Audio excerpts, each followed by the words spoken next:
पर्दे पर अपनी 40 साल की उपलब्धियां देखी और आज हम 100 दिन की उपलब्धियां यहां पर दिल्ली सरकार की डिस्कस करने आए हैं। उपलब्धियों के बारे में बात करना बहुत जरूरी होता है। उपलब्धियां खासकर जब मुश्किल से वो हासिल की हों। मेरे जीवन की उपलब्धियों के बारे में लोग अब जानते हैं, लेकिन उससे पहले मैंने क्या क्या किया उसके बारे में बहुत कम लोग जानते हैं। कहां से मैंने शुरुआत की थी, कहां पहुंचे। और दिल्ली वालों की, खासकर जो ये आगे लोग बैठे हैं, इनके बारे में बोलना बहुत अच्छा लगेगा, क्योंकि बहुत मुश्किल के बाद एक ऐसी सरकार आई है जिसकी उपलब्धियों की बात करना बहुत जरूरी है। अब आप कहेंगे जी आपका क्या लेना देना इससे? तो मुझे हमेशा सच्चाई की साइड लेना बड़ा अच्छा लगता है। सच्चाई की साइड लेना बहुत जरूरी है, क्योंकि घर वालों ने यही सिखाया। तो मैं कैन्स फिल्म फेस्टिवल में अपनी फिल्म तन्वी द ग्रेट का वर्ल्ड प्रीमियर कर रहा था। मुझे कपिल मिश्रा जी का फोन आया और मैंने फोन उठाया और इन्होंने कहा कि ऐसे हमारे 100 दिन हमारी सरकार के पूरे हो रहे हैं और चीफ मिनिस्टर रेखा गुप्ता जी के साथ क्या आप बातचीत करना पसंद करेंगे? कर सकते हैं, हमें बड़ा अच्छा लगेगा। तो मैंने कहा पहले तो हमारे दोस्त हैं और आप सब जो मंच पे बैठे हैं, जो मंच पे बैठेंगे बाद में, डॉक्टर साहब, आप, सिरसा साहब, और मैं जरूर इस बारे में बात करना चाहूंगा। अब मैं आपको बताना चाहता हूं कि 100 दिन का इंपॉर्टेंस क्या होता है। 100 दिन जो है उनकी इंपॉर्टेंस क्या है, हमारे जीवन में क्या इंपॉर्टेंस है। तो बच्चे के पहले 100 दिन, स्विमिंग या स्केटिंग सीखने के पहले 100 दिन, शादी के बाद घर संसार के पहले 100 दिन, जिम्मेदारी मिलने के बाद समर्पण के पहले 100 दिन। 100 दिन एक लंबी सेवा यात्रा का पहला कदम होते हैं। 100 दिन वो रनवे होते हैं जिससे उम्मीदों का विमान प्रयासों के आसमान में पहली उड़ान लेता है। 100 दिन मैं एक काम आपका आसान करता हूं। जब मुझे लगेगा मैंने कोई अच्छी बात कही, रेखा जी ने कोई अच्छी बात कही, मैं अपना सर खुजा दूंगा, इसका मतलब आपको ताली मारनी है। तो एक रिहर्सल कर लेते हैं।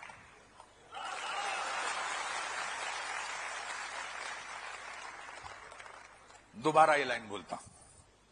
100 दिन वो रनवे होते हैं जिससे उम्मीदों का विमान प्रयासों के आसमान में पहली उड़ान लेता है।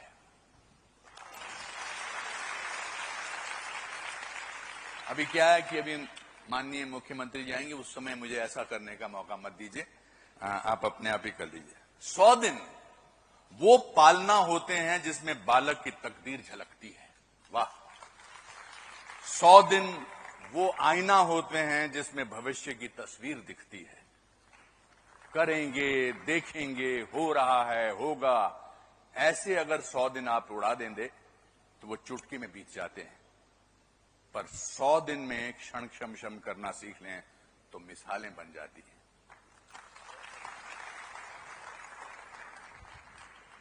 मैं रेखा जी को, जो भी हम इंटरनेट पे पढ़ते हैं, मैं उससे मैंने पता किया, लेकिन कल मैं उनसे मिला और आज भी उनसे बैक स्टेज में मेरी मुलाकात हुई और मुझे लगा कि दिल्ली का भविष्य बहुत अच्छा है। फिर मैं बाकी मंत्रियों से मिला तो मुझे लगा कि दिल्ली का भविष्य तो वाकई बहुत अच्छा है।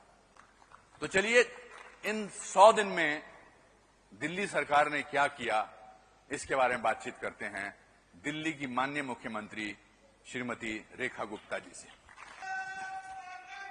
जय।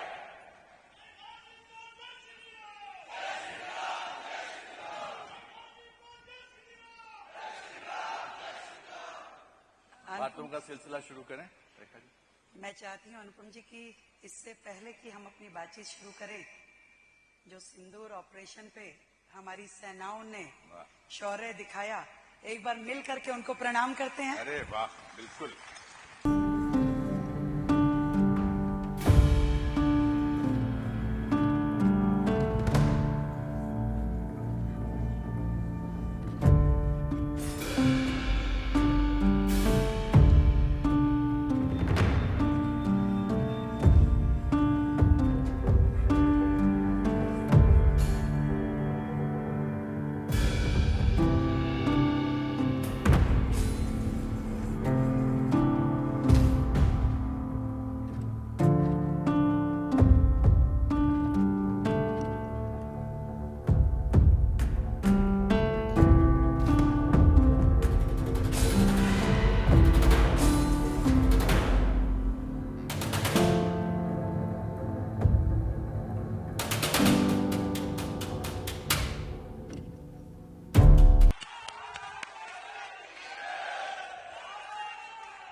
दोस्तों पहला डिफरेंस तो आपने आज ही दिखा दिया कि बात की शुरुआत में आपने कहा कि ऑपरेशन सिंदूर की बात करते हैं। अच्छा लगा इस बार सरकार ने सबूत नहीं मांगा। बहुत अच्छा लगा, बहुत अच्छा लगा। पिछली बार सरकार ने सबूत मांगे थे, वाकई ऐसा हुआ था।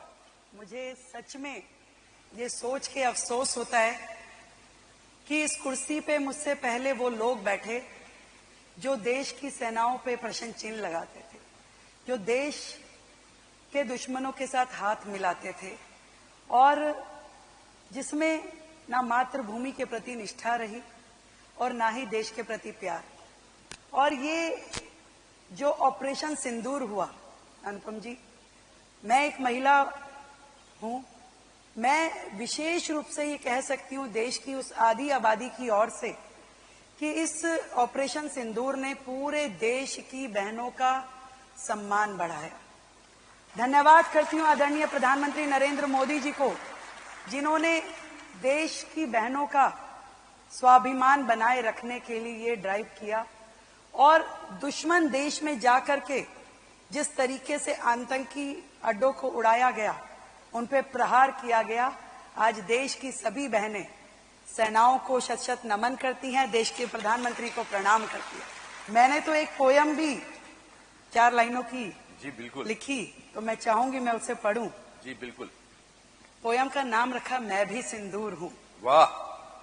चुप्पी में मैं धैर्य हूं, चुनौती में मैं शौर्य हूं, हाँ मैं भी सिंदूर हूं। वाह।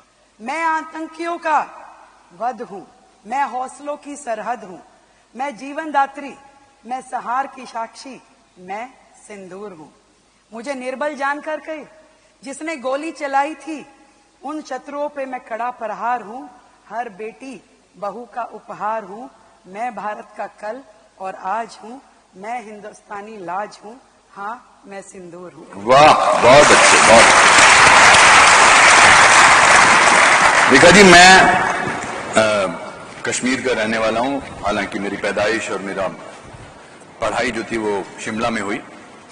32 साल से हम कश्मीरी हिंदुओं की प्रताड़ना को जो है वो झेलते आ रहे हैं। तो बहुत सालों बाद जब कश्मीर फाइल्स बनी तो मुझे एक क्षण कभी नहीं भूलता है, और मैं ये पीड़ा से कह रहा हूं, दुख से कह रहा हूं। जब पिछले मुख्यमंत्री जी ने असेंबली में कश्मीरी हिंदुओं का मजाक उड़ाया था और कहा था कि ये फिल्म अगर इतनी जरूरी है तो यूट्यूब पे लगा दीजिए, मुझे बड़ा दुख हुआ, क्योंकि मैं इस दुख को अपने अंदर लेके चल रहा था बहुत सालों तक। मेरे मामा, मेरे ताया, दादाजी सबने वो बर्दाश्त किया था।